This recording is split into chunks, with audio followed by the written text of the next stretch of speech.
The Gentry by Jennifer Lague. The Gentry are Celtic fairies. Rarely do humans talk to them anymore, but Luke Hollingsland will be different. Luke has spent his life wandering from place to place like a nomad. He had been working as a janitor in a country town in Maine when he met Matthew Dillinger. Matt spoke of old Irish folklore that had been in his family for many generations. He spoke of a field where no one would go on Midsummer's Eve because it was believed to be occupied by fairies at that time. It just so happened that Midsummer's Eve was only a week away. They both decided that they would go to the field in a week and see if it was true. The field was known to be the location of one of the 10 fairy rings in Maine. A fairy ring is a circle of mushrooms that marks the location of a portal between the two worlds, human and fairy. Well, that's if you believe in such things. Matt wasn't sure if he did. It wasn't at all popular in his town to believe. In fact, it would be downright dangerous. There was a group of conservative Christians who believed that fairies were actually demons from hell. Anyone who carried the old folk beliefs would be ostracized and sometimes threatened. There happened to be a great many Irish families living there who were scared into keeping their mouths shut concerning these things. As Luke and Matt came closer to the field, a lush valley revealed itself down below. Luke had noticed that they were being followed by a hawk. It was almost as if the hawk was keeping a guard over them. He circled the sky over their heads once they finally came to a stop. Occasionally, the hawk would join a raven who was perched on a gigantic dead oak tree on the field's edge. Matt ignored the bird completely. He walked further as the sky became twilight. Luke was becoming less and less sure if this was a good idea. But his curiosity got the best of him. As they came closer to the fairy ring, there was a faint smell of honeysuckle and rose in the air. Just then, Matt pulled out a gun from his pocket and shot into the air. Blam! It startled Luke, who was definitely starting to think that following this guy was a bad idea. "What'd you do that for?" he exclaimed. "That's to ward off evil spirits," said Matt. "Well, you could have warned me," said Luke. Matt turned towards him while smirking. "It's more fun that way," he laughed. Luke didn't think it was so funny. Off they went, further and further through the field as evening came upon them. A crescent moon sparkled over the dark green canvas of trees in the distance. The hawk perched on the dead oak alongside the raven. The smell of gun smoke mixed with an ever stronger smell of honeysuckle and rose. A circle of some sort laying in the grass caught Luke's eye. It was up close to the dead oak tree. That was the direction that Matthew was heading. The circle was revealed to be exactly as Matt had described it. The mushrooms that made up the circle were oddly large and misshapen. They were a very pure white and made a circle that was easily 3 feet wide. Their caps seemed to glow a bit in the night shade. "Well, this is it," said Matt. "What do we do now?" asked Luke. "We wait." "Wait for what?" "The fairies. They'll come here to meet this evening." The fairy ring has been used to mark their territory for thousands of years. The people always avoided such a place at this time. Most people no longer believe the fairies are real. Yet, they tell the stories to their children at bedtime just for fun. I was one of those children, and I've always wondered if they really were real. In my town, that's something you keep to yourself, if you know what's best for you. Matt's face became very grave as he brought up this point. "So, aren't we invading their space then?" Luke asked. He'd ignored the last remark altogether and stayed focused on the fairies. He could hardly believe he referred to them as if they were actually real. "Do you really think they might be real?" questioned Matt. "Well," paused Luke, "do you?" "I'd like to find out." Matt sat, starting to look calm by the evening air. "Great, then we'll stay. I just don't want to piss anyone off."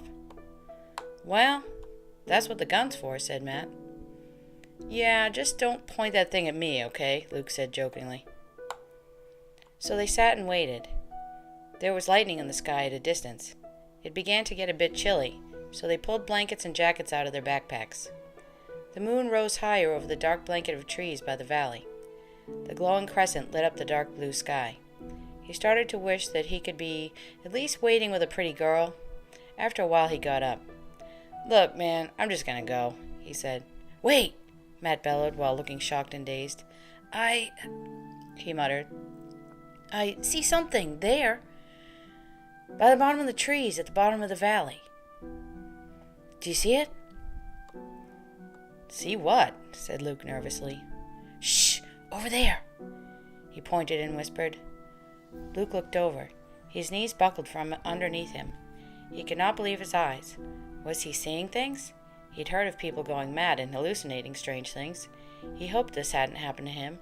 After all, he'd always been a pretty together type of fellow. But there it was. 2 blue orbs flew through the night like butterflies. Then there were 2 more, one red and another blue one. Then 2 green orbs joined in. It became a symphony of colors as many others kept joining in. They just seemed to coalesce out of nowhere. Luke could not believe his eyes. If only he knew what was yet to come. In the middle of the field, a group of small wooden chairs appeared out of thin air. Then long tables showed up between them. Food started to appear on the table as well as bottles of wine. Suddenly, small people appeared and headed for the chairs carrying bowls of fruits, vegetables, and flowers. The people were only about 3 to 4 feet tall and wore red, scruffy hats. Luke was definitely starting to doubt his sanity. He couldn't really do much of anything except stare in shock and disbelief. It wasn't really a problem when Matt asked him to stay quiet and very still. Now that they'd seen the little people, it would be stupid to scare them away. The little people feasted and danced into the night as the stars twinkled brightly above. The orbs just kept circling around, occasionally landing on a table or chair. When Luke looked closely enough, he could barely make out an image of a tiny person with wild-looking hair within each orb. It looked as if they were spreading glitter everywhere they went. Suddenly, Luke heard a voice in his head. "Hello there," it said. One of the little men at the table, who had a long gray beard and an ornate pipe, looked straight at him. "Are ye a Cailleach?" said the voice. The word is pronounced Cailleach. It is a Gaelic word originating in the Celtic tradition. It was something Luke had never heard before, and now he had heard it coming from a voice in his head. "Hey," he whispered to Matt. "He wants to know if I'm a Cailleach?" "Who?" Matt responded. "Well, that little man over there. He seems to be speaking to me in my head." "He what?" "He's looking right at me, and I heard a voice asking in my head if I'm a Cailleach." "Wait, I think I've heard of this. The Fae. They can speak telepathically if necessary. I believe Cailleach is a Gaelic word for witch or wizard." "Then what should I do?" said Luke. Matt looked pensive for a moment. "You should say now you truly are a Cailleach, for you speak to the Fae," Matt said. "You mean I have to tell him telepathically?" answered Luke. "I'm afraid so." "How do I do that?" "Just think the answer and focus on the little man looking at you." "Well, I'll give it a try." Luke looked apprehensive. There was a silence for a moment while Luke made his attempt. "Ye must ask permission from King Maitir before venturing here on Midsummer's Eve," said the voice back to him. "Matt, who is King Maitir?" "It sounds like he may be head honcho around here," Luke said. "Well, that sounds about right. He's a Celtic fairy king," said Matt. The voice spoke again to Luke. "Maitir is the king of the Gentry. He lives in the hollow hills and can only be reached through the sacred oak tree," said the voice. "Matt! Hey, Matt!" Luke whispered loudly. For some reason, Matt had been starting to fall asleep. "Hey! Who are the Gentry?" "Huh? What?" Matt startled awake. "The who? Oh, yeah. The Gentry. That's an old Irish name for the fairy folk." "Well, he most certainly confirmed him as their king. He says we need his permission to be here on Midsummer's Eve. Also, that he's reached through a sacred oak tree." Matt seemed uninterested. Just then the entire scene in the middle of the field vanished. Matt was dozing off again. "Hey, Matt! Wake up, for crying out loud. What's gotten into you?" Luke bellowed. "They're gone. The Gentry disappeared." "Yeah." He rubs his eyes. Well, good. I think they were putting a sleeping spell on us. You, however, seem immune. You need to know something, too. There are people in my town who are violently opposed to fairy folklore. You've got to keep this quiet and not mention it to anyone. Promise me that. Matt sounded grumpy. You should go on and get out of town as soon as possible, too. Don't go looking for the Fairy King. I'm telling you, it's trouble. My people have been harassed for generations by Christians who think we must cavort with demons. That's why no one admits believing in fairies anymore. Wasn't sure if I believed. There was a blank look of terror suddenly in Matt's eyes. It was a terror that had been passed down through his Irish lineage. Luke couldn't imagine ignoring what he'd seen and moving on as if nothing had happened, but the look in Matt's eyes showed he meant business. So Luke promised not to stir trouble. They walked quickly back to town.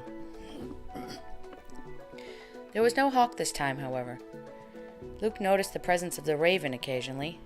When they reached town, Matt made him promise again not to cause a stir, and Luke once again agreed not to. They went their separate ways. The moon was high in the sky now, and it lit up the sidewalk just enough for Luke to see his way.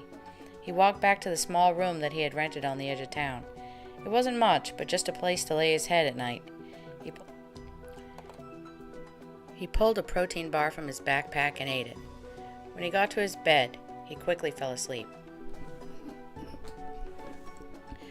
Chapter 2. The Elglon.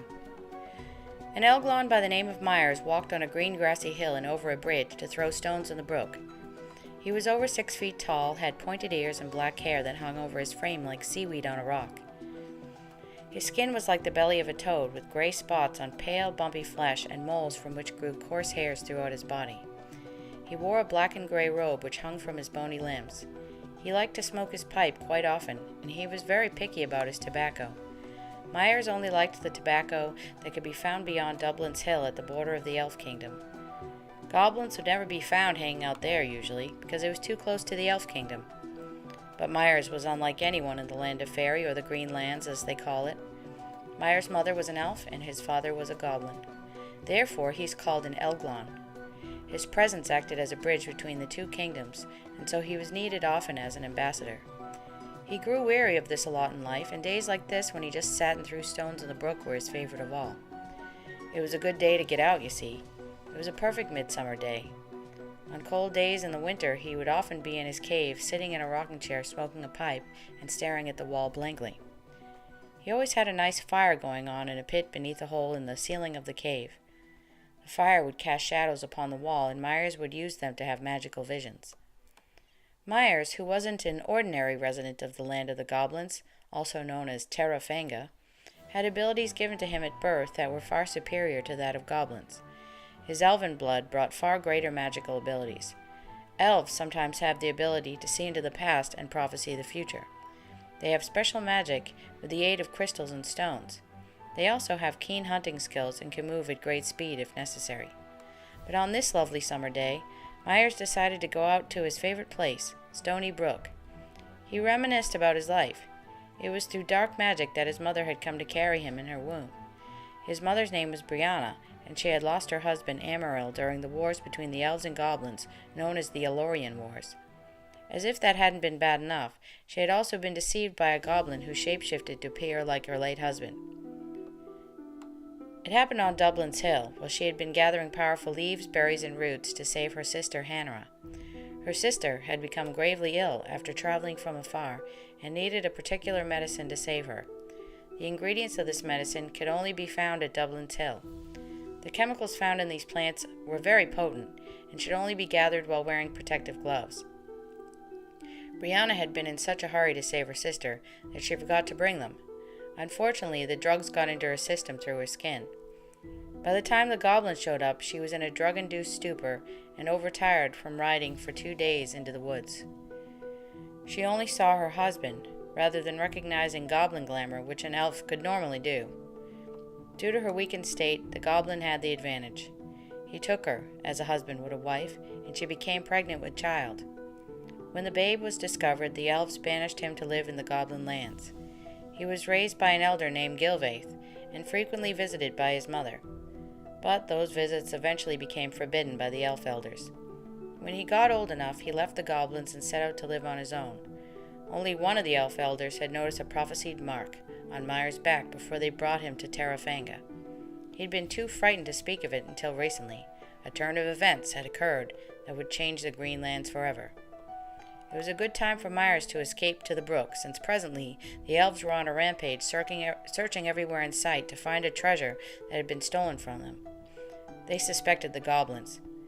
Meanwhile, the dwarves were gathering as many beings together as they could throughout the Greenlands due to an encounter they'd had with 2 humans in the Valley of the Equinox a few nights ago. Soon the elves would be in the goblin territory, and it would be up to Myers to be their ambassador once again. Myers was not feeling in any way up to this at all. He giggled to himself while throwing stones and smoking his pipe. He remembered the times when he had sometimes confused the elves and goblins with false messages and caused all sorts of chaos and disorder. When he was really sick of his lot in life, he'd hoped it might get them to just leave him alone. He loved to see how funny they all looked when they got confused and angry with each other, and the madness that would follow. He didn't really like any of them. He ignored the consequences because he just didn't care. He figured that was all right, since he didn't feel like anyone cared about him either, but that they all just threw him away. "Order! Order!" yelled one of the dwarf elders. "Let the meeting commence! Dwarves!" Many fairies, such as dwarves, elves, pixies, goblins, brownies, and many other of the manner of beings living in and around the dwarf kingdom, flittered about the meeting room. They'd congregated to discuss the recent human encounter by the dwarves in the Crescent Valley. The dwarf elders were well aware that the elves were hunting down their stolen treasure, and so were very quick to get the meeting started. "Attention, please!" A dwarf elder hammered his gavel into the table and cleared his throat. "Attention!" The beings in the room quieted down and took their seats. "We will now proceed with this meeting, and let's try and be quick about it. My presence is requested by the elves as we speak." The dwarf elder was named Hunaman. He turned towards an old dwarf with a long gray beard and an ornate pipe. "Was it you, Geldron, that has been said to have had a communication of some sort with one of the humans? What sort of human is this that we must go through putting together this meeting?" Geldron spoke. "I am afraid that this was no ordinary human, Hunaman, but a possible link between our world and theirs." "Oh, and how do you know that?" Geldron paused and looked around the room. He had everyone's full attention. "Because he bears the mark of the 4-leaf clover." The whole room erupted into murmurs of shock and disbelief. Hunaman had to hammer his gavel even harder this time. "Order! Order! I will not have this meeting become a circus. Geldron, did you see the mark?" "No, it was not seen by me. It was seen by the hawk who guards the portal by the sacred oak," said Geldron. "Then we must send for him," said Hunaman. "Belforth, Soren, please proceed to the front. I have an assignment for you." 2 brownies marched towards Hunaman. Their furry little faces lit up with excitement. Hunaman gave them a somber look. "You must find he who bears the mark and guide him to our human contact nearby. It will probably be near the Crescent Valley where we have Midsummer Feast. You'll get help from the hawk by the sacred oak. He must meet with King Maitir before the goddess Danu will accept him into our realm. Go quickly now. Time is precious. There are humans in that area who are often making trouble for us because they think that we are demons. So, please be careful.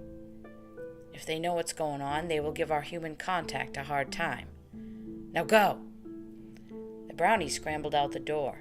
Geldron turned back towards the meeting. "Who will pass this human through the portal in the sacred oak?" asked Geldron before taking a long drag from his pipe. "We'll cross that bridge when we come to it," responded Hunaman, looking distracted while searching for his own pouch of tobacco. "For now, I've got some elves to attend to." Off he went quickly out the stone-lined arched doorway with his cape blowing up in the wind behind him. Rune symbols were revealed briefly on the inner lining that had been put there for protection and good fortune. They were put there for a specific purpose he had in mind. Chapter 3. Lady Magdala. Luke walked quickly towards the bus station with his backpack completely packed when he noticed the shadow circling around him in the shape of a hawk. Am I being followed? He thought. Luke had recalled the hawk that had been circling overhead when they'd gone through the valley. Then he thought about Matt's warning about the townspeople. He had wished so much to speak with somebody about what had been revealed to him. Just then, he saw what looked like a four-leaf clover on the side of the road. He bent over to examine it and realized it really was a true lucky clover. If Matt had been with him, he would have told him the folk belief that finding one of these means that you would soon have a communication with the Fae. But, of course, he hadn't seen him since their night in the field. Luke picked the clover and stuck it between the pages of one of his books. He knew they were lucky for him, but he didn't really know why. Two furry, brown heads peeked out from behind a bush to spy on Luke, who was unaware. They smiled at one another briefly and giggled. "Good job, Soren," said Belforth, referring to the clover. Luke walked on towards the bus station, and they tagged alongside, hidden among the trees and behind rocks. Brownies are 3 feet high, with shaggy hair covering their bodies and brown clothing. They have a talent for mischief, although they are generally good-spirited creatures. That is why they were given this sneaky assignment. They also have the ability to make a four-leaf clover appear at will. Hunaman would not just have picked anyone for this assignment. Luke passed an unusual-looking antique store. There were grotesque sculptures on either side of the front steps. Luke recognized them as some kind of gargoyles, although even fiercer and more malicious-looking gargoyles than usual. He glanced away nervously. "Oh, man, I don't know if I'd want to go in there," he muttered under his breath. He kept walking steadily. It was under a mile now to get to the bus station. He was thinking about heading towards a more urban area to escape from all this fairy nonsense for a while, when he was suddenly hit in the head with a pebble. "Belforth, what'd you do that for?" exclaimed Soren. It was the kind of thing they would not do most of the time. "I had to get his attention," said Belforth, looking pitifully guilty. "Well, you hit him right in the head," said Soren, looking woeful and rolling his eyes. "What are we going to do now?" "Just wait," said Belforth, smiling. At that very moment, a bearded man appeared behind them with goat legs and deer antlers on his head. He was Cernunnos, a god of nature and of the underworld. The underworld was where King Mytir was often found. The brownies, realizing someone was behind them, looked back in surprise. "Why does he always sneak up on us like that?" whispered Belforth. Soren gave him a quick slap on the arm and bowed towards Cernunnos. Belforth soon joined them. They both smiled excitedly at him, and he gave them a brief but royal-looking nod. He didn't waste any time on pleasantries. "Where is he who bears the mark?" said Cernunnos in a low, grumbling voice. The brownies both pointed towards Luke, who was still standing there looking around in shock. He was trying to figure out who could have thrown a pebble at his head. Just then, Luke heard footsteps in the woods by the side of the road. A voice started to speak to him in his mind, like when he was back at the fairy ring that night. He thought, "Oh, no, not again." This time the voice sounded less human and more as if the earth itself had spoke. "You must turn back," it said. "What?" Luke thought. "Go to the place called Merlin and find your guide." Just after this, Cernunnos transformed into a white stag and pranced off into the woods. "Boy, he sure comes and goes quickly," said Belforth. Sorry gave him a nod in agreement and smiled. "Yeah, if I knew he was coming, I'd baked a cake," said Sorry, and they both giggled. Luke pondered the meaning of what he had just heard. The brownies watched him intently. They knew it was up to them if things got screwed up now. A place called Merlin? Luke's mind wandered a mile a minute. His brain flashed back in sequence, and suddenly it came to him. "Oh, that antique store I passed by back there. It was called Merlin Antiques." He shuddered once again at the thought of going in there. Then, as if reading Luke's mind, Soren turned to Belforth and jabbed him on the shoulder. "Lady Magdala!" he exclaimed. "He means for us to go see Lady Magdala, the one who lives at the antique store and gives us milk and cookies." Delicious," said Belforth. "Quit thinking about your stomach. This is serious. Let's go," Soren said, and took off back in the direction from whence they came. He wanted to get there before Luke did and warn her. Luke still sat on a rock, puzzled for a moment. He had no desire to turn back now. It was the fairies. They wanted his attention. But turning back now would be disobeying Matt, who told him basically to forget the whole thing. He told him never to tell anyone in the town, and now he's going to walk back to this antique store and say what exactly? That he was hearing a voice in his head and it led him there? After all, if it hadn't been for Matt, he would never have even seen them. Then he remembered something about himself. Since when did he ever follow anyone else's rules? Since never, that's when. So he jerked himself up and started back down the road. Presently, a bus pulled up to the town bus station headed south. Luke would not be on it. Chapter 4. Getting Directions. "Now, what seems to be the trouble?" said Hunaman, looking up at one of the elf elders on a white stallion. He spoke while still holding a long-stemmed pipe in his teeth. Hunaman did not really want to be there. Dwarves did not like to get involved with the ongoing jabber between the elves and the goblins. "We were wondering if you can locate Myers," said the elf. Hunaman briefly paused and puffed from his pipe. He knew exactly where Myers would be.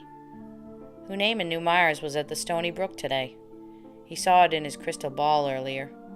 He also knew this was one of the few places Myers had to get away from the elves or the goblins. He didn't wish to reveal that to the elves. Hunaman wished he could avoid the goblins and elves too sometimes because of their foolish fighting. What a big mess it all was. Hunaman knew that Myers was screwing up the messages between them and causing even more fighting. "No," he paused, taking a drag from his pipe. "No, I can't say I know exactly where that one be." He laughed to himself for his cleverness. He knew the elves could read his mind, but he didn't care. They wouldn't be able to this time. That was exactly why he had painted the protective runes on the inside of his cape. The elf elder looked at him doubtfully. Just then, a brownie named Jakku, who was Hunaman's assistant, spoke up. "Why, that lad's always down at Stony Brook, throwing stones and smoking his pipe, he is." Hunaman looked down at him disdainfully. "Yes, that will be all, Jakku. You may go home now." Jakku was his current assistant and messenger. He was certainly a messenger with a loose tongue. Hunaman rolled his eyes and gave Jakku a wide-eyed glare. Suddenly, Jakku knew that he should not have spoken up and wandered away looking guilty. "Thank you, that's all we need to know," said the elf. He kicked a heel into his horse's side and galloped away, followed by several other elves on horseback. This group included an elf who was always brought along when they needed someone to speak with Myers. He was the only one Myers seemed to kind of trust. "Myers, be ready. They're coming for you," Hunaman whispered into the breeze. Then he lifted his robe up to his head and disappeared. When the elves arrived, Myers was not surprised at all. He at least didn't look it. His eyes darted up as he looked and took one last deep puff from his ornate pipe that had been given to him by Geldron. "What took you so long?" he remarked. "What took you so long?" remarked Lady Magdala pleasantly as Luke walked in the door. Luke had hardly had a chance to shake off the chill in his bones that the gargoyles on the front steps had given him.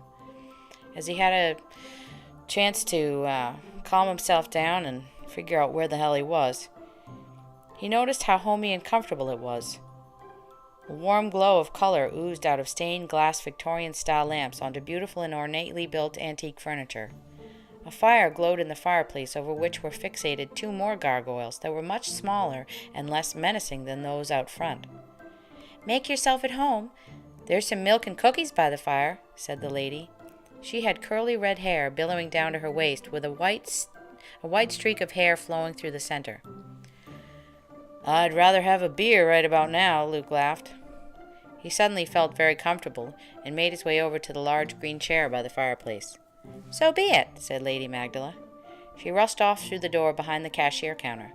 She never wanted her guests to be unhappy, especially this guest. "Quick service around here," Luke mumbled to himself. She came back with a Coors Light in her hand. "I'll just leave the cookies and milk for my little furry friends. I think they're around here somewhere. Their names are Belforth and Soren.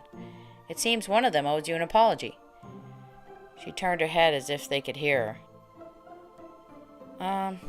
Belforth, hit you in the head with a pebble earlier? So that's what that was! Luke opened his beer can while staring at the lady in shock and disbelief. Of course, he would believe anything she says now. He had seen the darn fairies himself. Luke was just too exhausted to say much else. He gulped the beer down quickly. There now. You must have been through a lot in the past few days. But do you know who told you to come here? My name is Lady Magdala, by the way. Luke looked very bewildered. Nice to meet you. My name's Luke, and, I don't know. I'm sorry. Just relax for now. There's time to talk. Feel free to sleep on my couch over there if you'd like. We'll figure this out. He nodded at her, still looking bewildered. But he wasn't totally surprised, so he just sat back and sipped his beer. The fire was warm and comforting. The lady went on to attend to other things. A few customers came and went, while he was left to relax. It wasn't long before his eyes started to close, and he lay on the couch and fell asleep.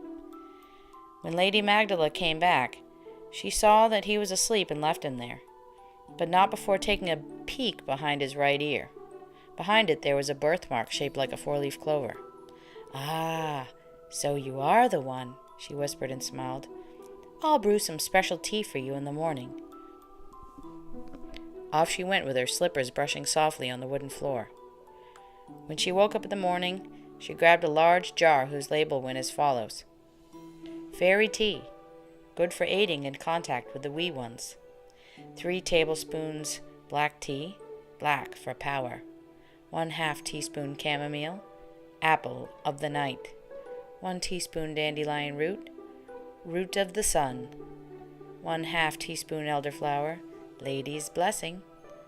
1½ teaspoons hops, Lord's leap for joy. 1/2 teaspoon mugwort, in between the worlds. 1/2 teaspoon raspberry leaf, to fairy bramble. 1½ teaspoons rose hips, token of love. Add boiling water, covered to steep, brewed to bring the fair ones close to me. She quickly made her brew and then sat to wait for Luke to wake up. She wondered what he dreamed about. Tiny pixies flying about in the moonlight, perhaps? She finally went over and gently woke him. Awake, special one. There's much to be done. He slowly came to. She handed him a large clay mug filled with the tea. Here, drink some of this. Luke thought it smelled very good. It was like no tea he'd ever smelled before, but wished he had. He gulped it right down without asking any questions. Except one. So, you've seen them too? If it's the Fae you're referring to, then yes. I've been able to see them since I was a small child. But you're going to travel into their world. Luke almost choked on his tea just then. I'm what? I am? How do you know that? Why did you come here? I heard a voice tell me to. It came from the woods. Luke was still trying to fully wake up. It was low, grumbly, and deep, like the forest itself was speaking. He nodded his head as if he'd been drugged. Hey, what was in that tea? It's fairy tea. It helps with contacting them, said Magdala. So, I'm going to need that now? It sounds as if one of the gods of nature was speaking to you. He can shapeshift just like the wizard Merlin could. He usually takes the form of a white stag when dealing with humans. You can tell him from his unusually large antlers. Does he have a name? Luke asked calmly. Yes, several, but the Irish know him as Cernunnos. Am I supposed to go find this guy? Hey, you're catching on. I may as well tell you, they've chosen you, because they know you bear a birthmark spoken of in prophecy long ago. Magdala wondered how he'd take all this. Okay, a prophecy? You're beginning to sound like a movie now. It's true. Go on over to that mirror. She walked over to pick up a hand mirror and brought it to him. Now use this to look behind your right ear. He pulled his right ear forward, held the mirror up at an angle, and had a look. That thing? I've always had that. We used to make jokes about it in my family. My mom said it looked like a cross. She said that maybe I'd been blessed by God. Well, it's a 4-leaf clover, the symbol spoken of in the prophecy. It was written that one day someone would be born who would once again bridge the two worlds, fairy and human. You know, I found one of those yesterday. He walked over to his backpack and pulled out a book. In the soft glow of the firelight, he gently pulled out the clover from its pages. Wow! Magdala looked impressed. It's beautiful. Can I keep it? She suddenly seemed just like a little girl. Luke had his back to their conversation, but he said, Yes, you can keep it.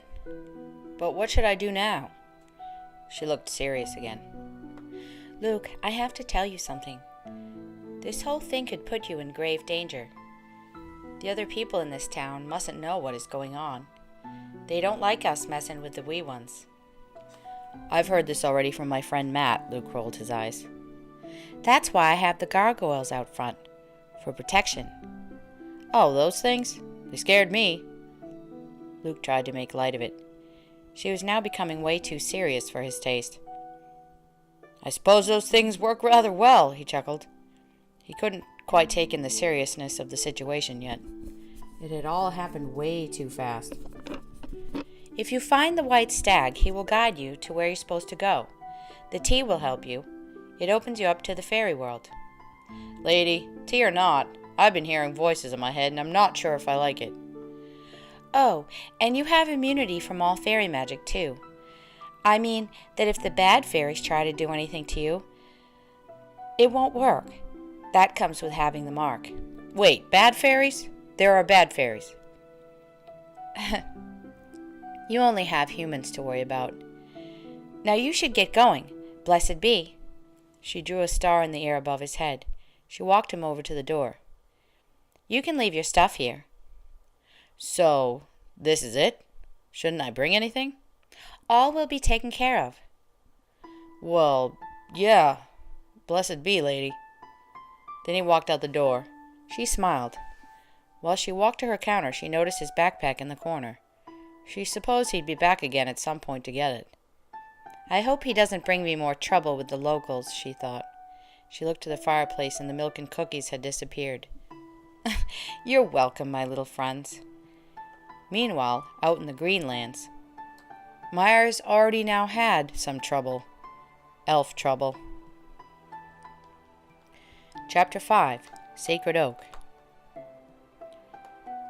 The elves hopped from their horses and circled together to converse briefly. Only one of them hopped across the brook to talk with them. The elves never tied their horses up like humans do. There was no need. Elves share a deep bond of friendship with horses that goes way back to ancient times. The elves and the horses share great mutual respect. But they certainly didn't know what to make of Myers. Since he had elven blood, they felt a deep bond with him, but they also knew he couldn't always be trusted. He had made that clear through his arrogant and disrespectful behavior. They would never forget that goblin blood also pumped through those veins. Regardless, they now needed his help once again. They didn't have anywhere else to turn. They were missing some horses, but much more than that, they were missing a precious gemstone that had been with them for many hundreds of years. It was used to protect their kingdom from attack. The stone was called the Heart of Malchik. It was a heart-shaped ruby that was about a foot long and was imbued with great magical power. Lost something, have ya? Said Myers, while wondering why the elves looked more serious than usual. They'd lost the most precious item in the elven kingdom, and they needed to know if the goblins had had anything to do with it. And if they had, there would be consequences. The ruby heart of Malchik was certainly a lot more than just lost. Myers noticed he never saw the elves unless they needed something from him. He couldn't figure out why he should even help them at all. The elves were chosen as protectors of the Greenlands long ago. He supposed that was as good a reason as he was gonna get. Yes, we have, as a matter of fact, said the impish-looking elf before him named Korianen.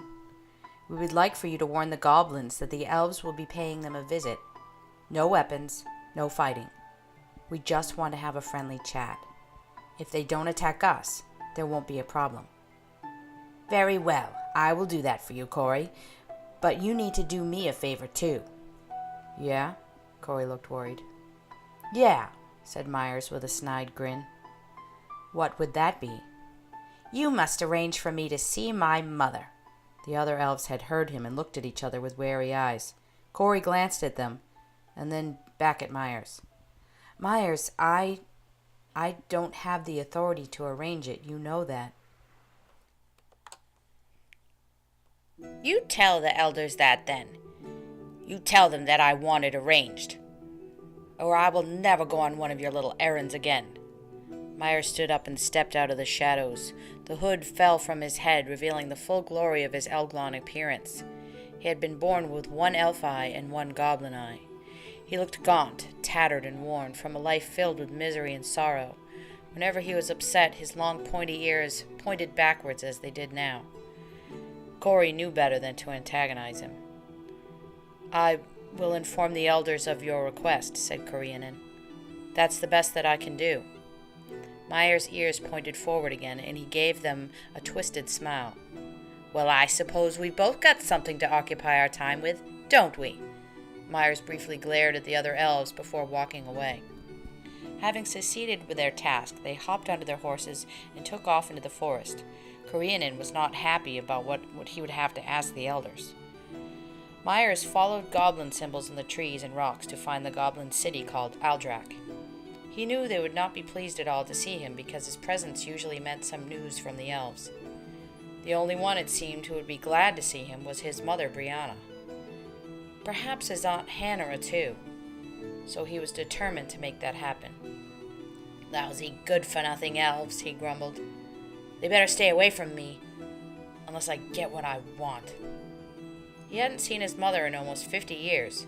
He got so angry and caught up with grumbling to himself that he didn't pay attention to where he was going. After a while, he noticed he was lost. Great gibbering jellyfish, he yelled. Where in the flea-bitten Greenlands am I? His lunch had consisted of raw trout and a few berries along the way, not nearly enough for a fully grown Elglon. As the evening came on, he was feeling a gnawing in his belly. This was no time to be lost. No time at all.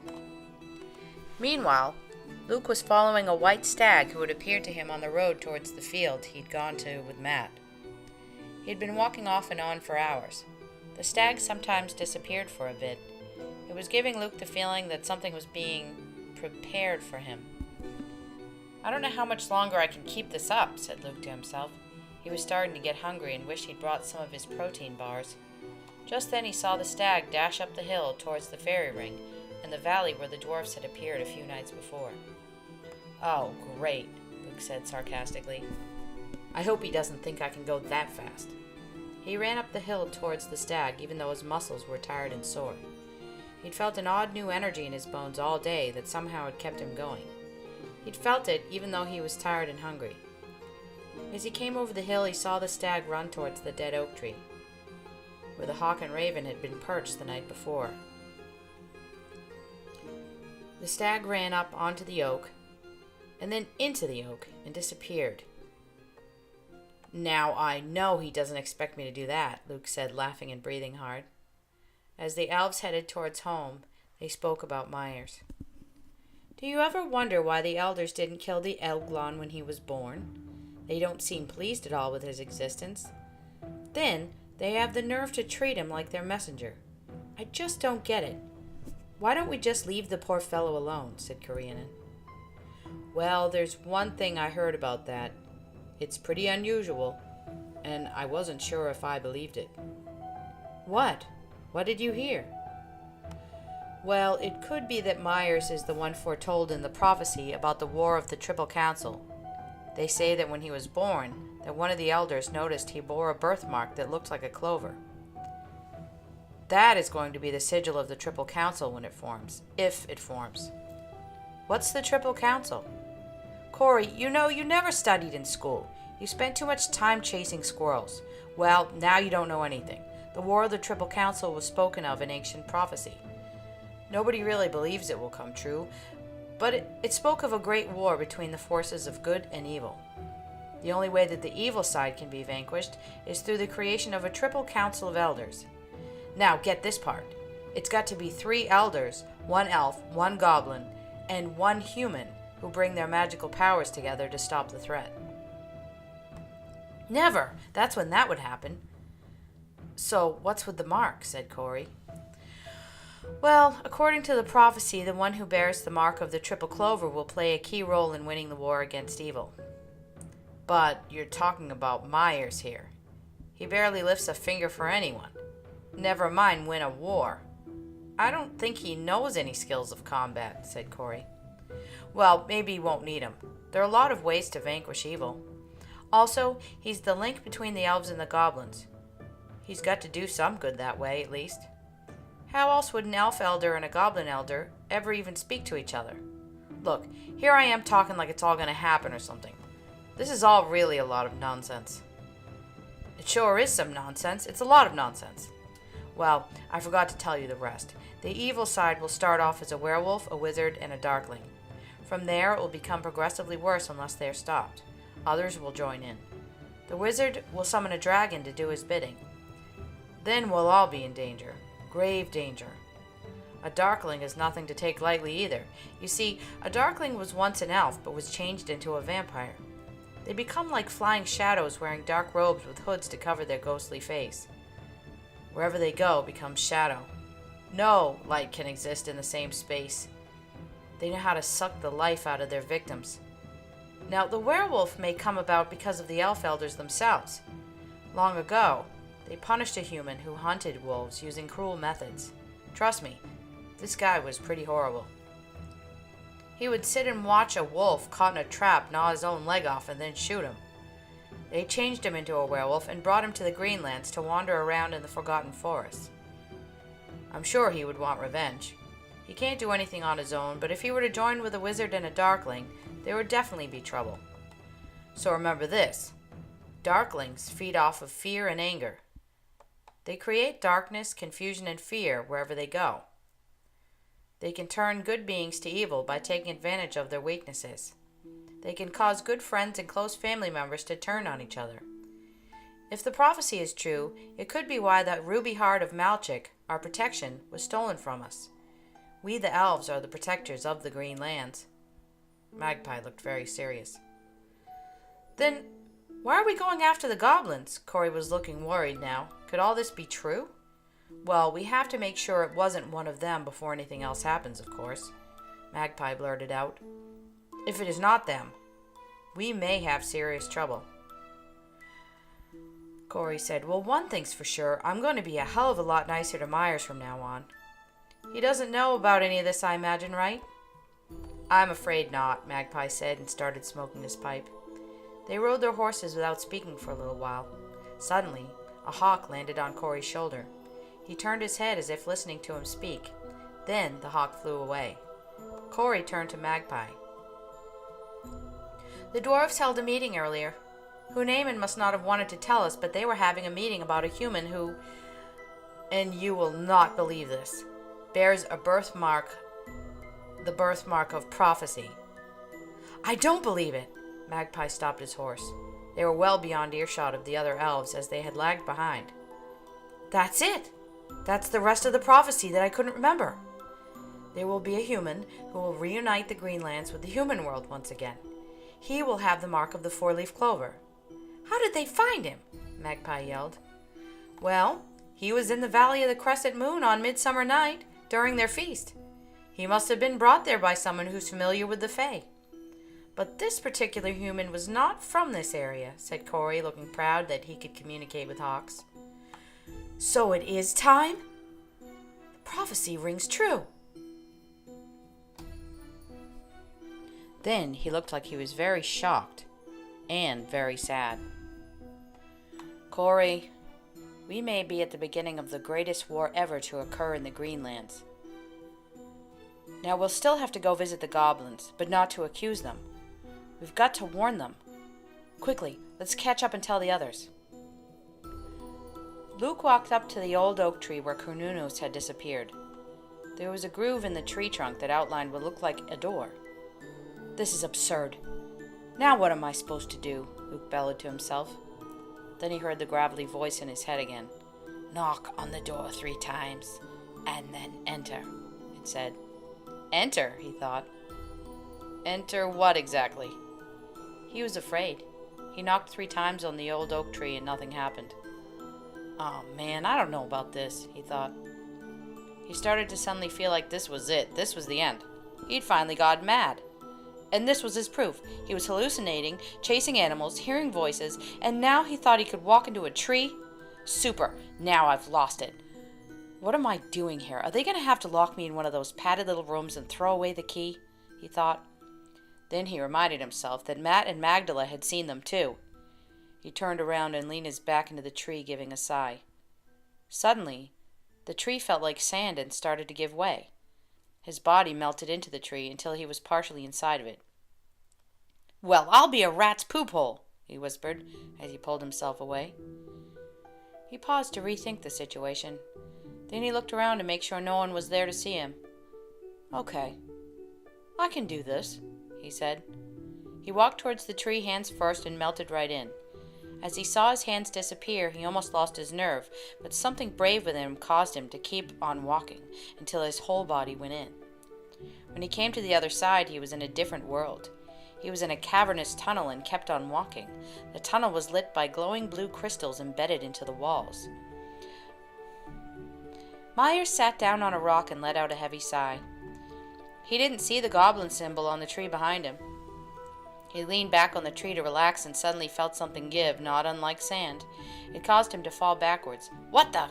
He had fallen into a black cavern with dim lighting from small torches set into the rock walls. An ugly gray-skinned goblin named Vasquez towered over him and leaned over to look at his face. "Oh, it's you again, eh? I thought this portal only went one way." He helped Myers up, but Myers had to hunch over because the ceiling was too low. Well, what have the elves got to complain about this time?"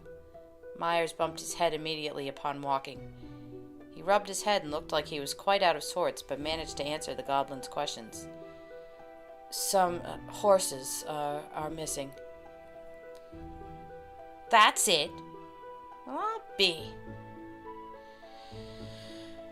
Myers interrupted him. No, not by any stretch of the imagination is that it. You see, they've lost the heart of Malchik, you see. You know, the ruby. "So they think we have it, eh? You've got to be kidding." Myers nodded no. "What in the bloody hell would we do with that hunk of junk?" One thing Myers could count on about goblins, they don't know or understand elf magic. That has probably worked in the elves' favor more than once. It's not as if Myers was going to explain it to him. They didn't really care about gemstones or fancy clothes or things of that nature either. "Pfft, the ruby hearth. Maybe I could use it to scratch me bum.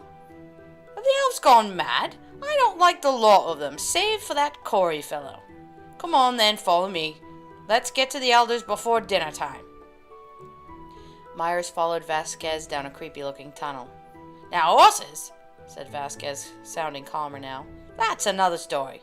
We'll take the horses. Who knows? Maybe some goblins did. Probably right about that." It was very easy to trip on something in there, and Myers put all of his focus into watching where he stepped. He knew it was only a matter of time before it hit his head again. Finally, the tunnel opened into a large room filled with goblin activity. Stone tables and various sizes of clay bowls, plates, spoons, and pots were covering half the room. Large pillars of rock defined a room that had a massively high ceiling and whose walls held walkways made of wood. Each walkway connected a series of tunnel entrances. There were clay ovens where goblins flitted back and forth carrying plates of roasted meat.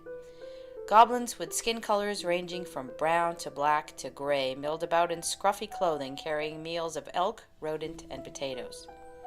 The elders sat at a special table in the center, focused on a discussion.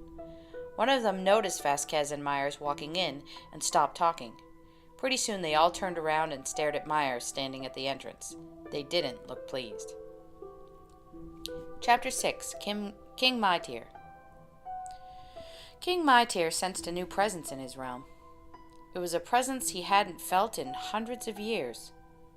It was a human.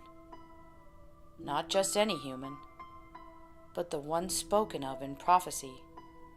He knew it was his job to initiate the human into the fairy world. Cernunnos appeared from a passageway that came from the portal of the sacred oak. He kneeled in reverence to the king. "Rise, Cernunnos, for you are a god of nature and you bow to no one. I thank you for your much-needed help in this matter. Lead the human to me, as I am ready for him." Cernunnos darted off without saying a word, but just a solemn bow of the head. The king was standing in a large chamber whose walls were made of intricately carved wood with designs and symbols that had been there for thousands of years. It resembled the inside of a Gothic cathedral as well as an Egyptian temple. There was a fountain in the corner that was coming out of a face in the wall. It washed down into a beautiful marble bowl set into the stone 4 feet from the ground. The face was of a bearded man with leaves growing out of his hair and 2 bull horns. Water flowed from his mouth into the bowl. Mytyr would gaze into the bowl to see visions. It worked much like a gypsy's crystal ball. Luke had sensed something walking towards him. It was something without human feet. He figured it was Cernunnos, so he started to walk in that direction. He saw a shadow appear in a hallway to the right. He almost walked towards it when, just then, he heard a growl.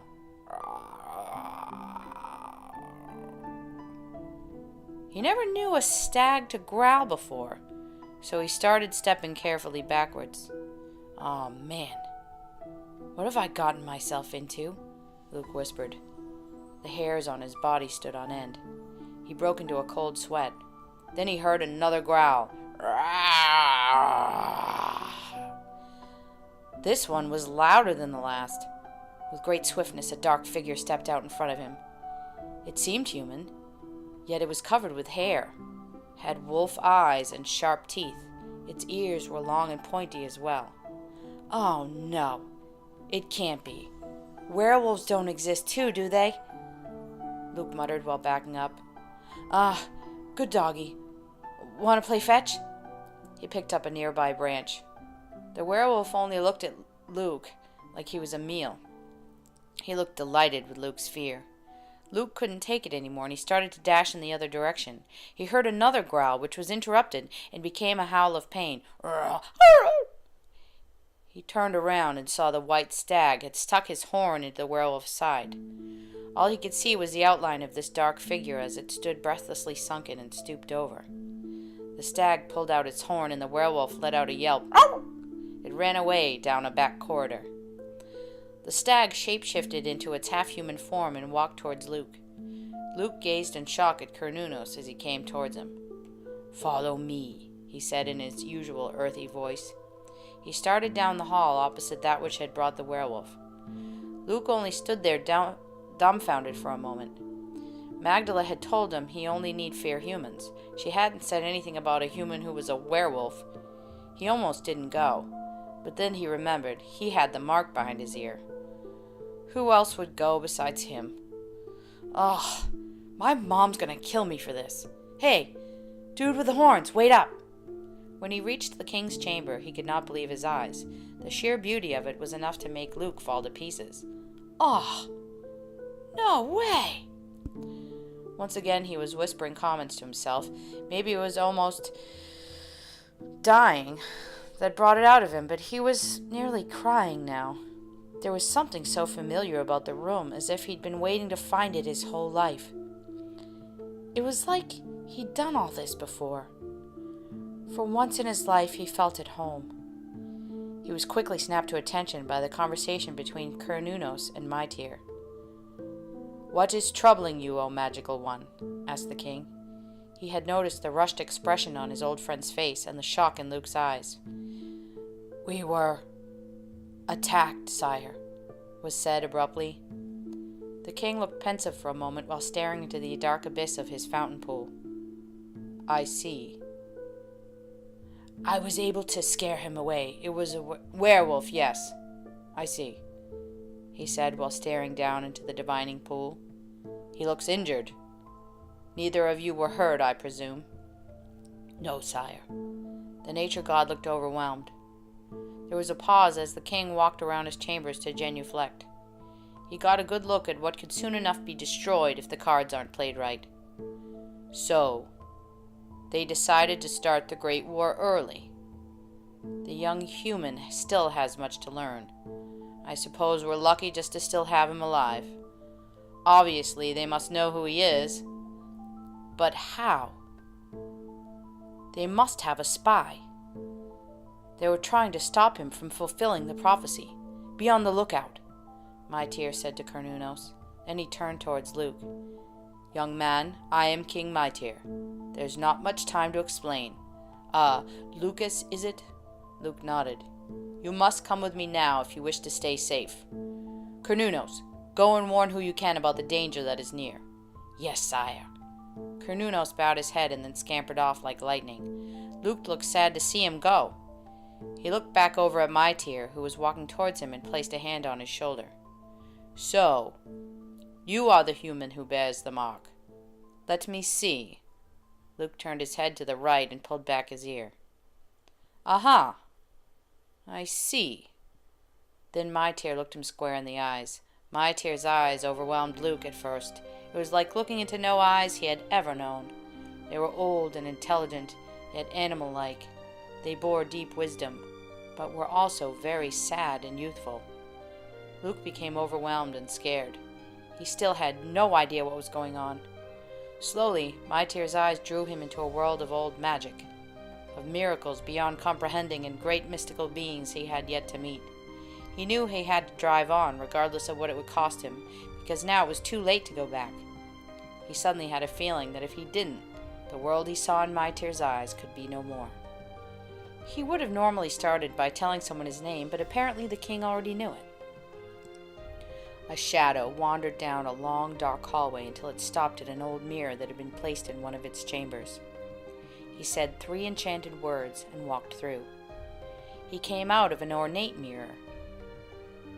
It was in a room that was at the top of a black tower. It was filled with items used for sorcery and black magic. An old wizard stood at the table in the center reading a spell book. He yelled out immediately in chastisement. He was speaking to a man who fell to the ground naked and bleeding from his side. He had been stabbed deeply with an antler. Well? Did you kill him? Did you kill the prophesied human? No, great master. He got away. The man was almost passed out on the floor now. The wizard completely ignored this. Now we've lost the element of surprise. They'll protect him now.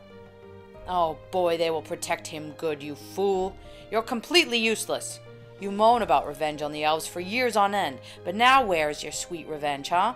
Mytir's onto us. Paul Rubicon only moaned while still just lying like a heap on the floor.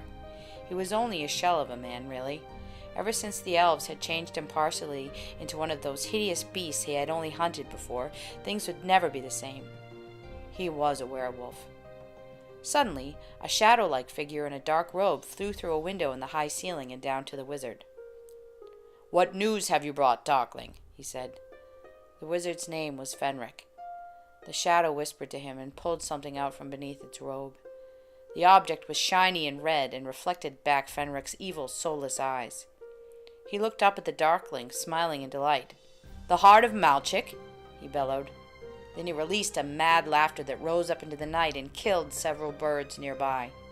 Darkling, you have given us the advantage we need. Rubicon, you may get your revenge after all, he said while holding the ruby heart up in the air, as if he had just won a fabulous award. You may get your reward after all, he yelled as if nothing could ever stop him, not ever. Hunaymon felt a great tremble in the earth, a trembling that woke him from his sleep. He walked to a desk to go and find his runes. He opened a drawer and got them out for doing some divining. He started to throw them down on a marble table.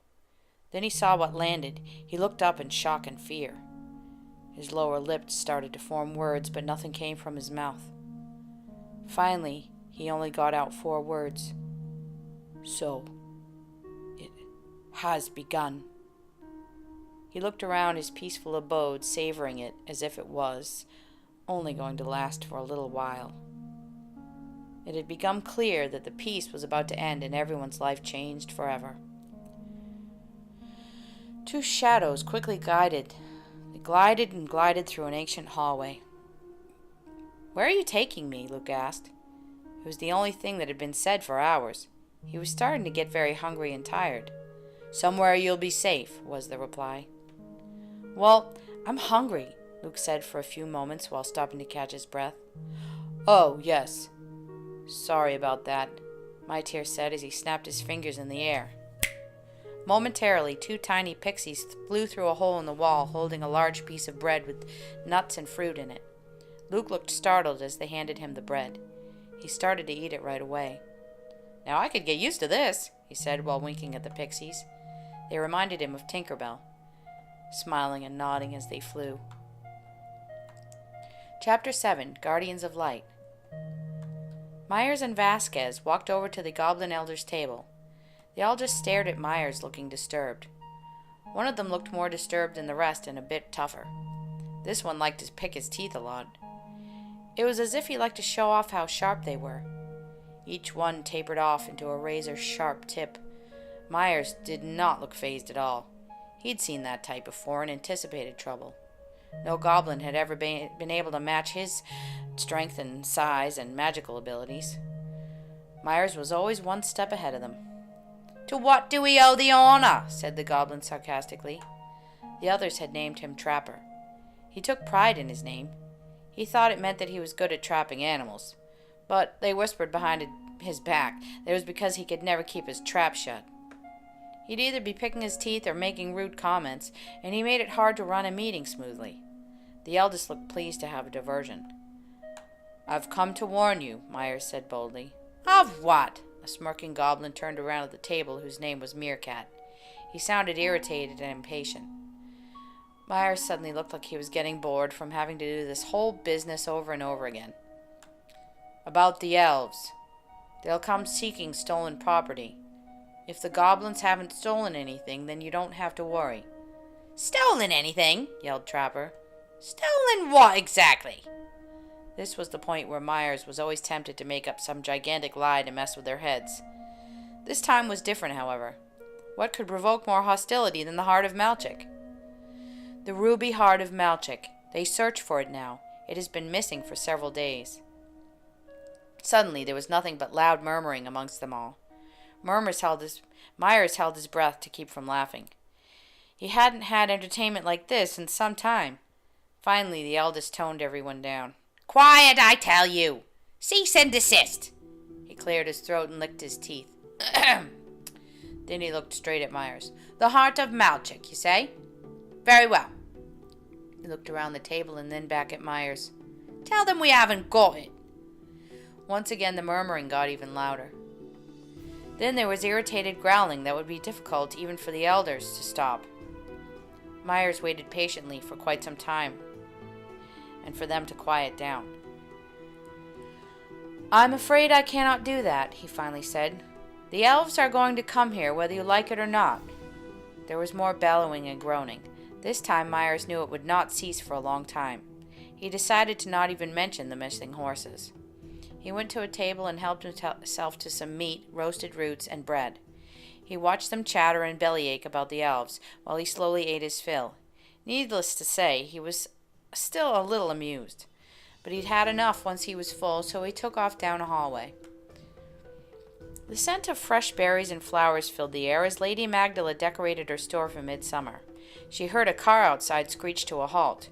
She turned around to look out the window, and the sound of shattering glass disturbed the room. A brick had been thrown through the window. Then there was a sound of yelling and a car speeding away. The brick had a yellow note attached to it. She picked it up and unfolded it. The note read, "Burn, witch, burn." She tore it up into little shreds and threw it away and then started to pick up the glass. A shard broke the skin on her finger and caused it to bleed. "Ow!" she said abruptly and dropped it on the floor. Then her eyes filled with tears that streamed down her cheeks silently. She sat there and cried all alone in the dark without making a sound. Myers walked quickly down the goblin hallway. He didn't want to admit it, but he was lost again. He must have taken a wrong turn somewhere. He sat down on a rock and let out a sigh. Just as he leaned back, he felt the wall behind him give way. He fell backwards into some grass. "Oh, dog breath," he yelled, when he knew he had slipped into another portal. He looked up to see the tops of pine trees that were hundreds of years old. Brightly colored birds swept through the air from branch to branch. Their beautiful melodic songs caught his attention as he started to get up to brush himself off. He hesitated. This was no world he'd even heard of, never mind set foot in. The portal must have been one way because the spot he fell through was only a solid cliff face. Strangely, he wasn't very upset. He'd forgotten how many portals there were in the goblin hallways. He'd been hoping to find one that led to Dublin's Hill. It was daytime in this world rather than evening. That would make it easier to find another portal to go back. He checked the ivy-covered cliff completely just to be sure. Yeah, that's solid rock, he moaned while continuing to brush the grass and leaves from his hair. What is this place? He mumbled while looking around. Just then something moved in the brush. Myers hid behind some bushes. As he peeked through the foliage, he saw a tiny figure step through the woods, making his way over to the cliff. Myers surmised that he was a guardian for the portal, and may have heard him come through. He looked like a skinny little man. He was covered in a thin layer of brown fur, and he was only about 2 feet tall.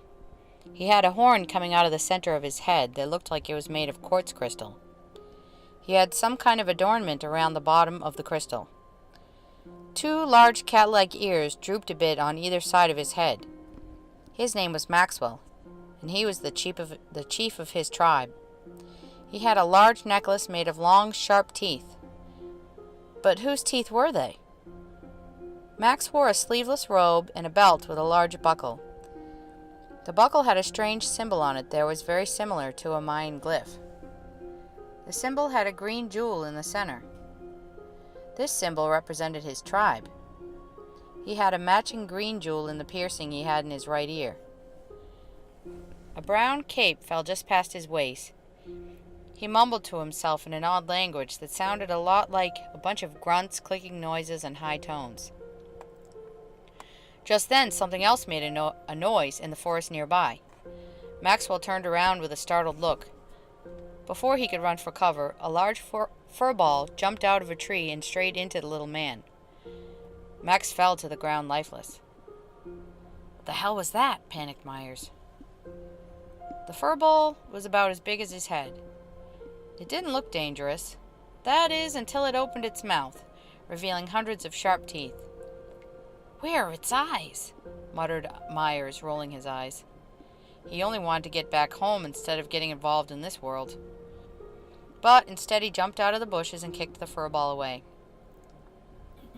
The fur ball bounced back and charged him. Myers gave a bit of a scream and tried to back away. The fur ball kept charging. At the last minute he grabbed a stick on the ground and gripped it with both hands. He shoved it sideways into the fur ball's mouth just before it came close to his face. The fur ball struggled. Just then, a small dart shot through the air and landed on the back of the fur ball and caused it to stop moving. Right behind it was Maxwell with a piece of bamboo in his mouth. He used it as a device to shoot deadly poisonous darts.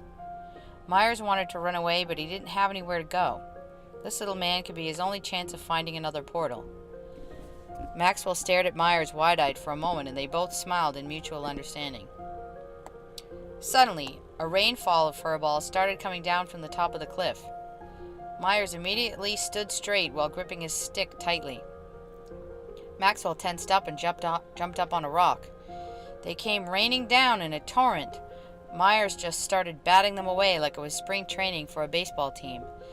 Myers kept them off of Max while he shot his poison darts into them, one after the other, until it finally stopped. The Elglon fell to the ground exhausted. The little man made his way over and sat next to him. He took off his necklace of teeth and handed it to Myers. Myers suddenly remembered what kind of beings wore belts with glyphs like the one Max wore. They were found only in legend. His mouth was open in surprise. You are one of the Guardians of Light. You are legendary warriors against great darkness and evil in the tales of the old Greenlands long ago. But how could that be? And you're so small. The little man stood there motionless for a moment and looked at Myers thoughtfully as if he understood. He placed the necklace around Myers' neck. Myers looked into his green eyes and saw power and strength that he had never experienced before. Suddenly, the horn on Maxwell's head started to glow. It emitted a phosphorescent blue-green light that dazzled and amazed Myers. He'd never seen anything like it before in his entire 300 years or so of life. Then the little man walked away. Myers stood up and found he was no longer exhausted at all. He just stood there in a daze. "Well, I'll be a goblin's uncle. That was probably the chief of the Guardians of Light, straight from elven folklore," he said to himself. Then he moved onwards. "There's got to be another portal here somewhere." Then, just like that, he was home. Chapter 8. Fenric's Dilemma. Fenric placed the ruby heart on his altar. "It's mine! It's mine at last! It's mine!" he exclaimed. But as soon as he put it down and stepped away, a face appeared on its surface. The face was that of an elf elder. "Beware to all those who would use this tool for evil, for the heart remains pure, and so can only be used for the purest purposes." The face said this, and then it disappeared. "Blast you all to Hades!" Fenric screamed. Then he almost threw the heart on the floor to shatter it. But something occurred to him. "Pure, eh? So now it remains pure. But not for long. The touch of an evil beast shall dull its purity.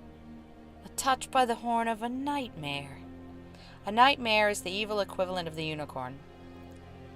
Just as the horn of a unicorn brings great healing and great good, the touch of a horn from the black horse called the nightmare brings great suffering and evil. It could be used to transform any magical tool that the owner wishes to use for black magic. "I must find the horn of a nightmare and turn the ruby's purpose my way. A black heart for the dark arts. But how?" Fenric muttered. The ruby heart of Malchuk had been a gift from the goddess Danu to the elves many hundreds of years ago. It had been used to warn the elves of attack. Whenever someone was about to attack the elf kingdom, it glowed and hummed loudly. The Darkling had been able to move just swiftly enough to confuse the minds of the heart's guardians before they could respond to its hum. Just having the heart near his skin was bringing the Darkling great discomfort and disgust. His entire being repelled its goodness because he is an entity of such pure evil and darkness. It wasn't something that would have interested him to steal if it hadn't been for Fenric's insistence that he could create a land ruled by Darklings, if only he had guardians, if only he had a way of gaining more power. This had not only given him more power, it had weakened the elves, who are the guardians of the Greenlands. The Darkling had placed it into a pouch made of flesh and bones of his victims to mask some of his presence. Then he had flown straight to his lair to lay low for a bit and keep the heart hidden. Days later he brought it to the Dark Tower to give to Fenric. He risked much by entering the Elven Kingdom. He could have been destroyed, but he was not so. Now he only waited in shadow to see what would arise. He had recruited a small army of Darklings to be at his beck and call should it be necessary. They were just as eager to rise to power. It all depended on the wizard now.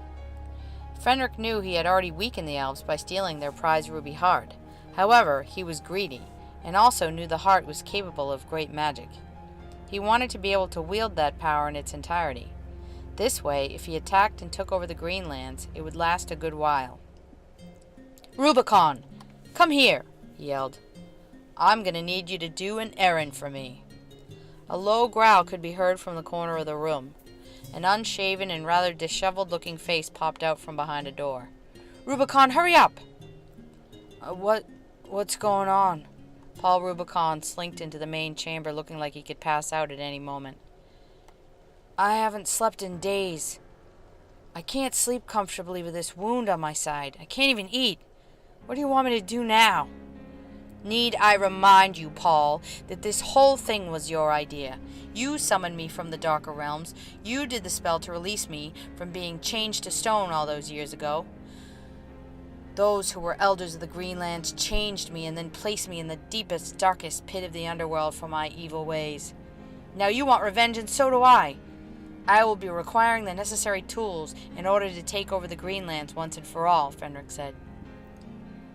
Well, All I wanted was revenge on the elves, and I got that.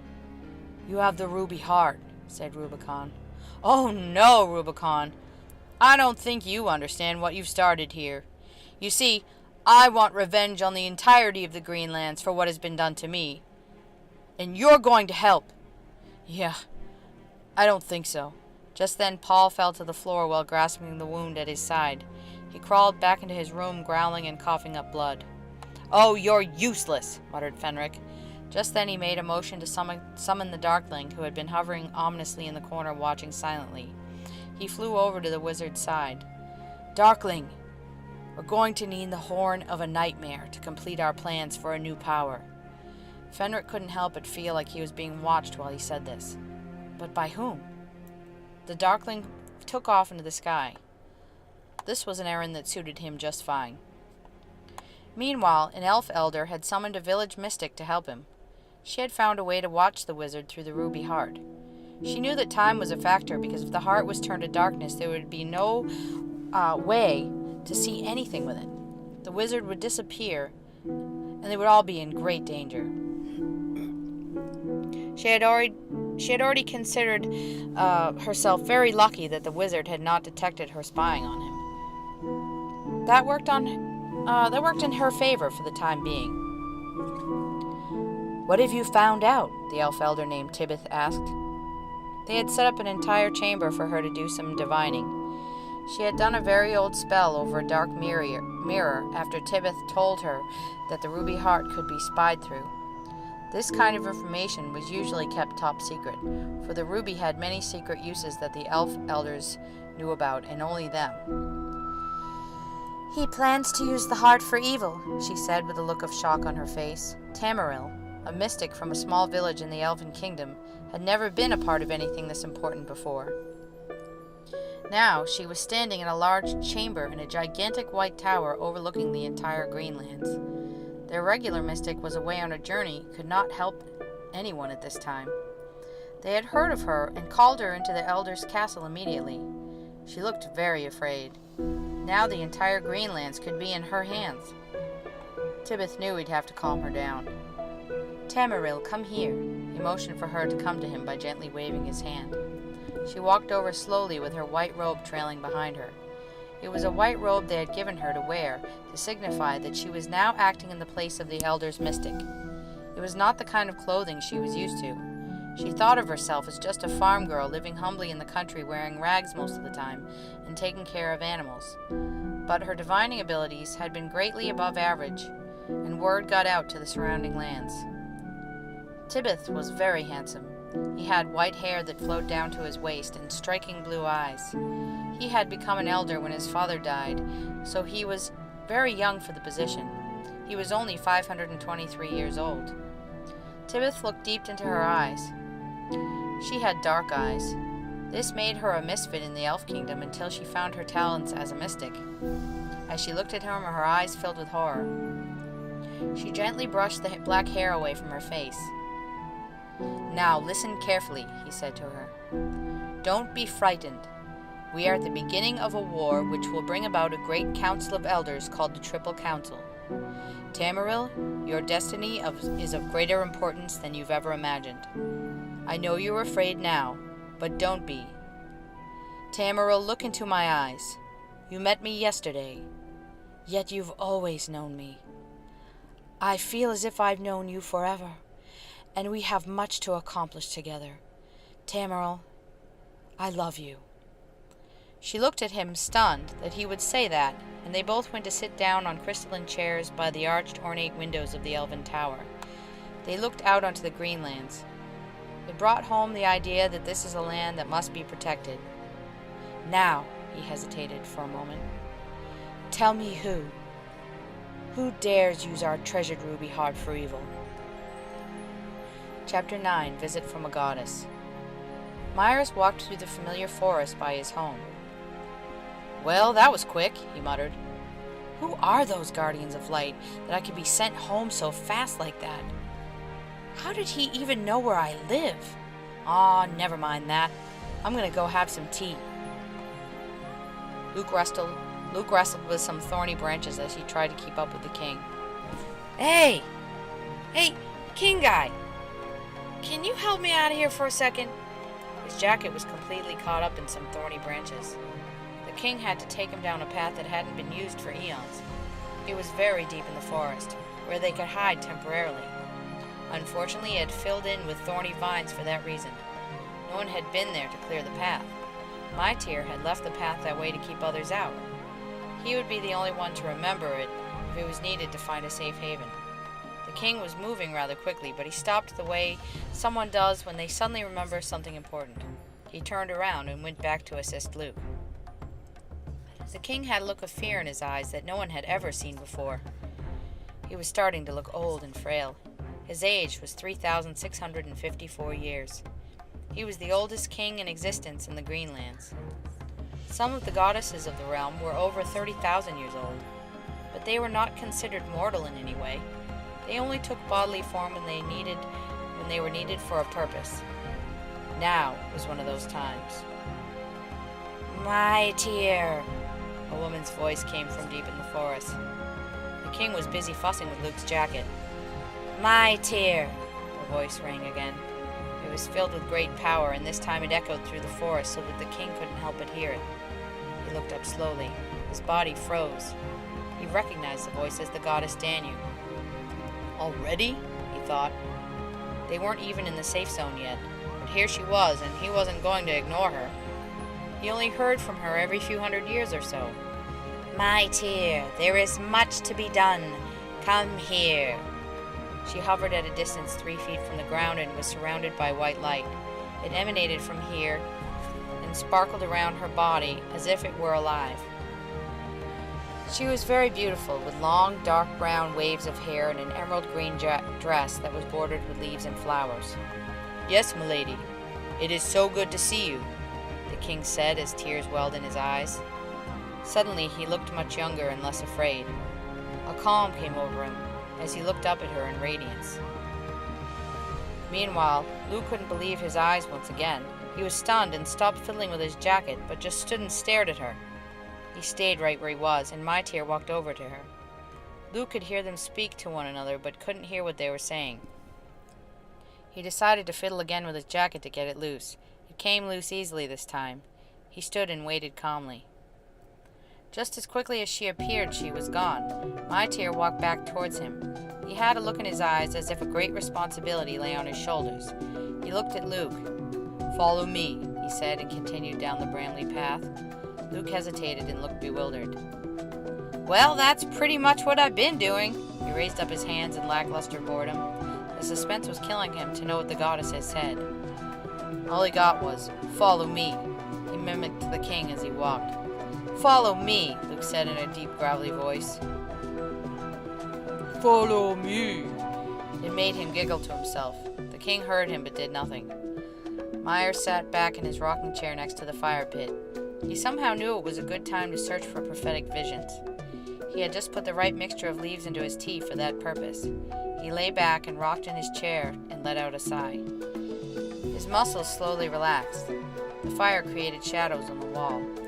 The shadows started to form pictures. The pictures stunned Myers and made him very discontent. He saw pictures of war and great evil. It wasn't the goblins this time, he said in a frightened whimper. Oh, great Danu. It wasn't the goblins at all. Chapter 10, Impending Darkness. Hunaemon's wife came down some stairs to find him sitting on their couch staring wide-eyed at the floor. She became disturbed by this right away and rushed over to him. It was not like him to just sit there. He was a very busy man since he made the position of dwarf elder, and that had only been 167 years ago. It was usually all she could do to get him to sit and eat a meal. She sat down beside him. Hunaemon, what is the matter, Sugarplum? He just kept staring at the floor, then tears welled in his eyes. He nodded his head in disdain. This caused his wife, Sasha, to become more concerned. She took his hand in both of hers and kissed his cheek. Then she got up. I'll go make us some tea, she said in a loving whisper. She got up to go to the kitchen.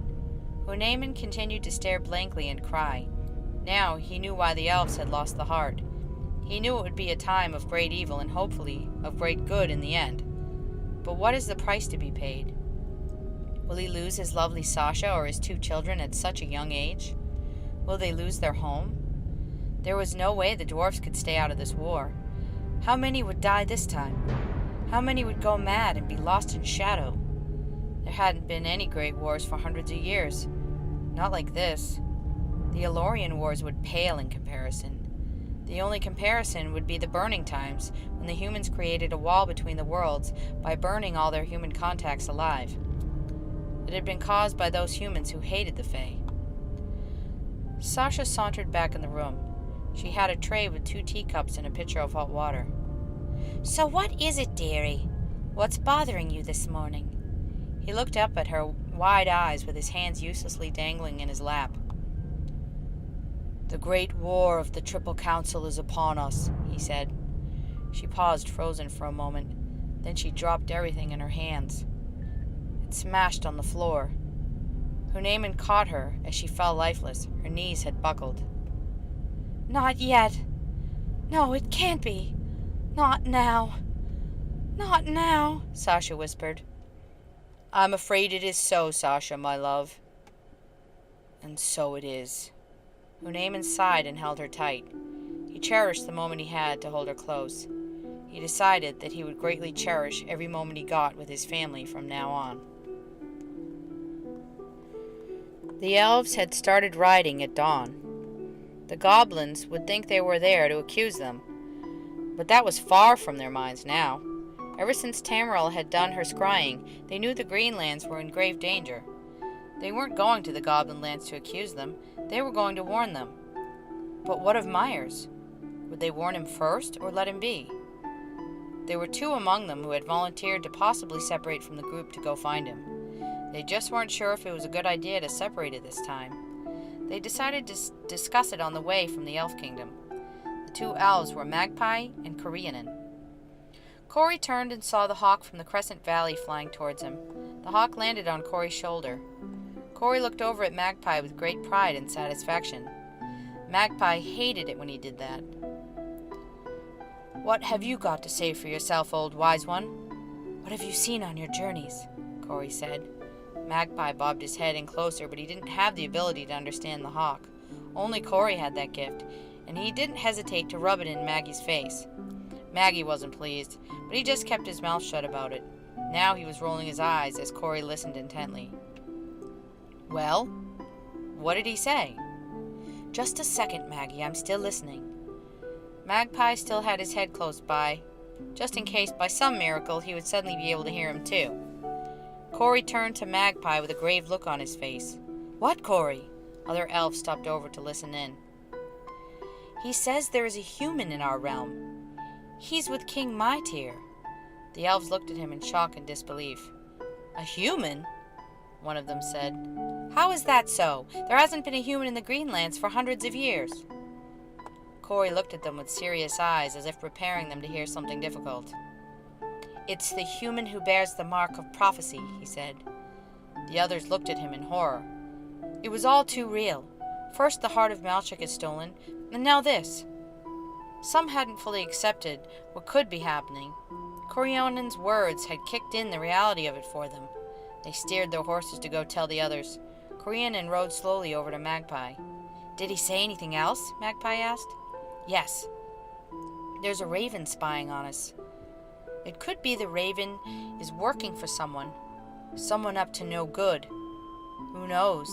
Maybe he's spying for whoever stole the ruby heart.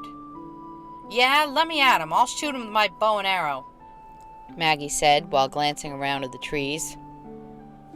No such luck, said Cori. He's already taken off. All right, let's go, Cori. We've got a mission to accomplish. Cori knew exactly what he was going to say.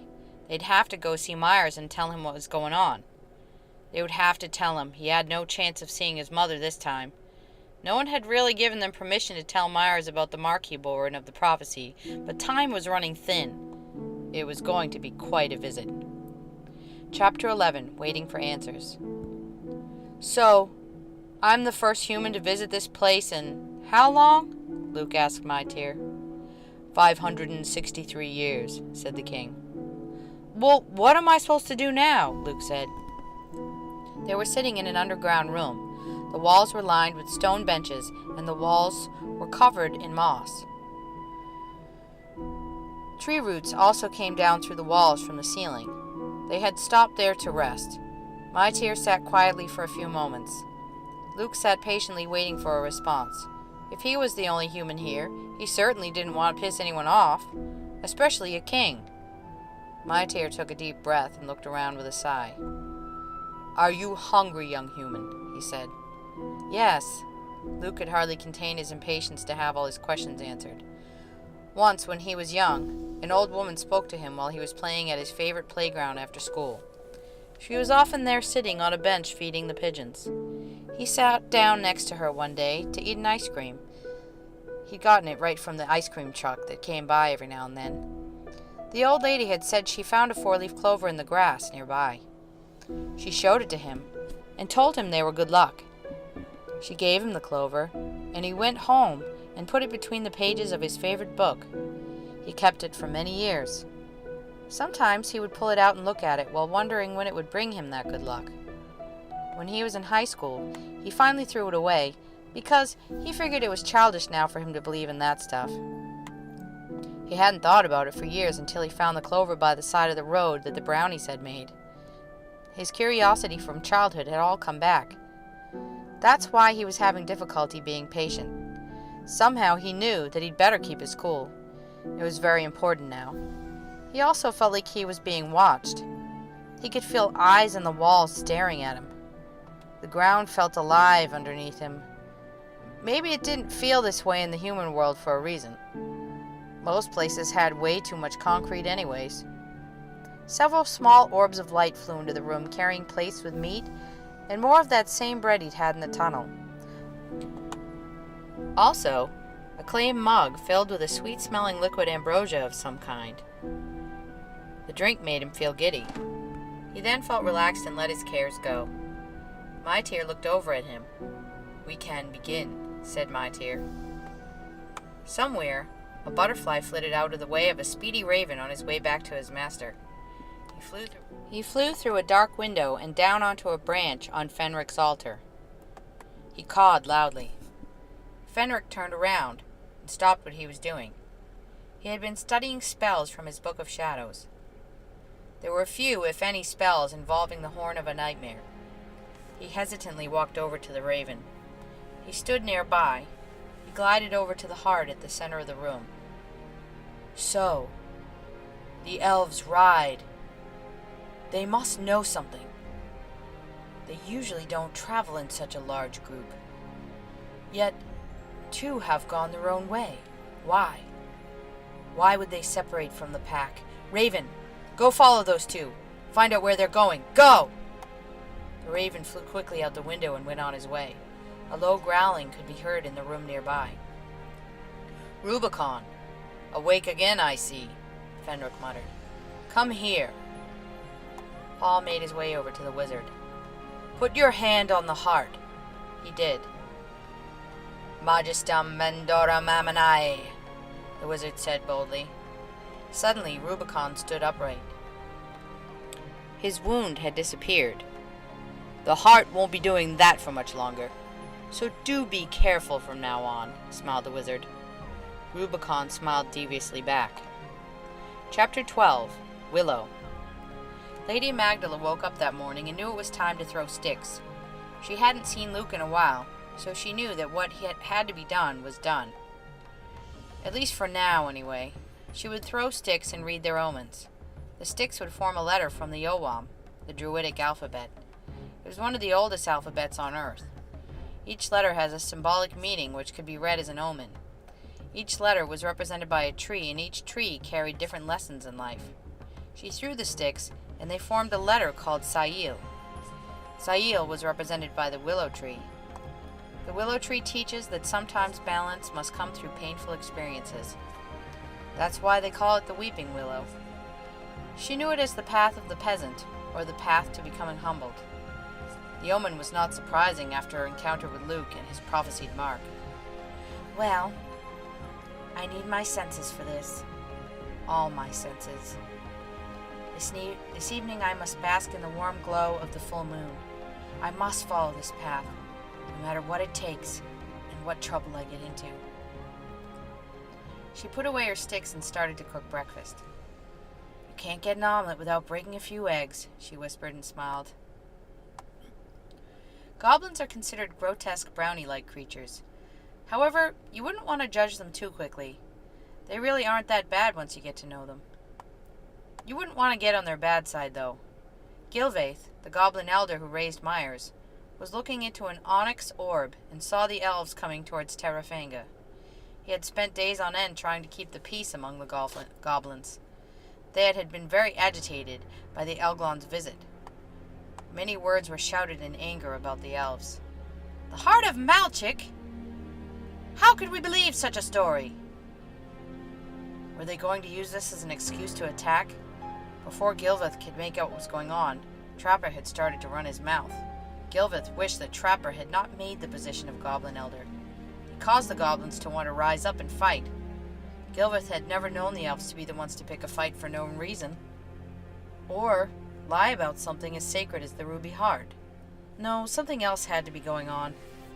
If he could have warned the elves, he would have. But how? Myers slept on a rocking chair peacefully in his underground abode. He had no idea what was about to come. He saw the shadows fight a great war, but he didn't know how much it would involve him. The mark on his back was called the Shamrock of Good Fortune. He'd never seen it. You see, he was a bit hairy in the spot, and his home didn't have any mirrors. He didn't like them. The two elves rode on. Corey and Maggie rode until they were exhausted. It was a long ride. Myers' home was very far out of the way. It was his way of saying that he didn't want to be bothered. A raven hid among the trees and watched them ride. Soon he would know the dwelling place of one of the prophesied ones. The wizard would be pleased. The elves came upon a cave entrance and stopped their horses. They paused for a moment, and then got off their horses and looked around. Did you hear something in the tree, Corey? Asked Magpie. Why, no, I didn't. Why? Did you? Well, it was probably nothing. Maggie's eyes scanned the foliage for a few moments. Then Corey started to look around as well. He remembered what the hawk had said about the raven spying on them. The raven stayed hidden behind some leaves. Well, I guess we'll go ahead in, huh? Said Corey. He looked over at Magpie only to see hesitation in his eyes. Sure, I guess we'd better go on in, Maggie replied. Maggie, what are we going to tell him exactly? The truth, Corey. He looked his old friend in the eyes. The truth. Myers woke up with a start when he heard footsteps coming down the tunnel. He shot up from his rocking chair and slowly walked towards the tunnel entrance. Just then, the two elves appeared in the sunlight and gave him a smile. He knew who they were, especially Corey. What are you doing here? He said. Hey, Myers, how you doing? Corey said nonchalantly to lighten the mood. Myers didn't look pleased. Yeah, Magpie and I decided to give you a little visit. Magpie smiled and nodded. They were just about as awkward behaving as elves could possibly get, but this wasn't a common situation in the least. To what do I owe the honor? Myers said, mimicking Trapper's fond greeting for him in Aldrak. Let's talk inside. Hey, Myers, that's an interesting necklace you've got there, said Magpie. Thanks, it was a gift. Myers turned around to lead them into his cave. They all started to walk in that direction. Those are some interesting teeth on that thing. Magpie was referring to the necklace again. Corey gave him a worried look. Myers turned around suddenly, as if to reply, when his eyes darted behind them. I hate to say it, guys, but you're being followed, he said. They both turned around quickly. They saw a raven creeping in the shadows by the entrance. No sooner did it start to fly away, it was shot with an arrow from Magpie's bow. It fell to the ground and transformed into a human-like form. They all ran over to it. Is it dead? Corey asked. What is it? Said Magpie. It's a Fuka, said Myers. I know a Fuka when I see one. Didn't fool me. They can shapeshift into ravens. That's why they're often used as spies. But why was it spying on you two? It's dead, said Magpie while examining it up close. Damn, Now we can't get any information out of it, said Corey. Why don't you two come in and tell me what's going on, said Myers. They went into the cave, and Myers made soup and tea.